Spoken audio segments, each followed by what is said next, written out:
Toji Fushiguro. The name alone carries a weight that very few characters in Jujutsu Kaisen can match.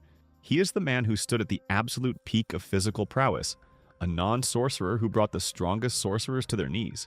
But as we move into the culling game and beyond, a new figure has emerged that forces us to ask a difficult question. Is Maki Zenin truly the new Toji?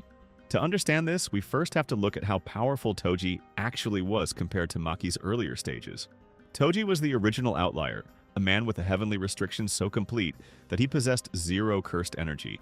In exchange, his body was honed into a weapon of mass destruction. He was fast enough to outrun perceptions and strong enough to treat high-level curses like minor inconveniences. He's fast. He was just in midair. Maki, for the longest time, was essentially an incomplete version of this. While she also had a heavenly restriction, she still possessed a tiny amount of cursed energy, roughly equivalent to an average human. Because of this leak, her physical boost wasn't absolute. She was strong, yes, but she was still bound by the laws of sorcery that Toji had completely transcended. They shared a common ground of being outcast within the Zenin clan, but in terms of raw power, Toji was a finished masterpiece while Maki was still a work in progress. However, the shift we've seen recently is nothing short of transformative.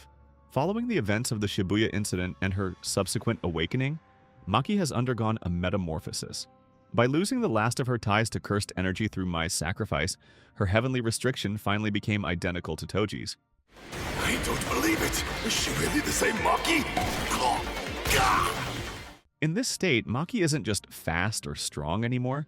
She has reached a level where she can track movements that are invisible to the naked eye and withstand blows that would vaporize a grade 1 sorcerer. She has essentially become a carbon copy of the Sorcerer Killer. When you see her move now, the parallels are undeniable. The way she handles cursed tools, the way she moves with zero presence, and the sheer ruthlessness in her eyes, it all screams Toji Fushiguro. To many, she is the new Toji because she fulfills the exact same role in the story, the physical anomaly that breaks the balance of the Jujutsu world. But while it's easy to say she has replaced him, we have to look at this logically. Is she actually the new Toji, or is she just a successor to his power set? Toji Fushiguro wasn't just powerful because of his muscles. He was the ultimate aura farmer. He didn't just win fights, he dismantled the entire Jujutsu hierarchy through sheer preparation and psychological warfare. Think back to the Hidden Inventory arc. He didn't just run in and punch Gojo. He spent days exhausting Gojo, wearing down his infinity and choosing the perfect moment to strike. Until his senses dulled. He was a tactician who specialized in killing the unkillable. Maki is a warrior, but Toji was a professional assassin.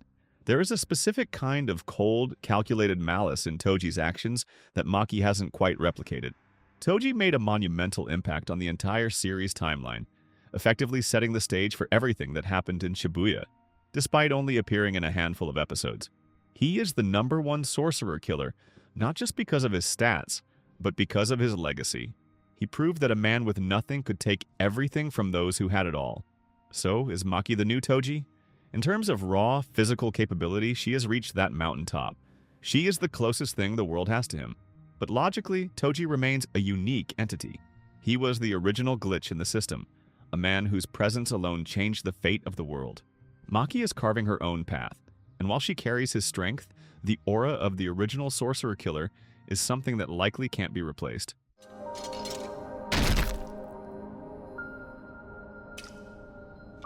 That makes me glad.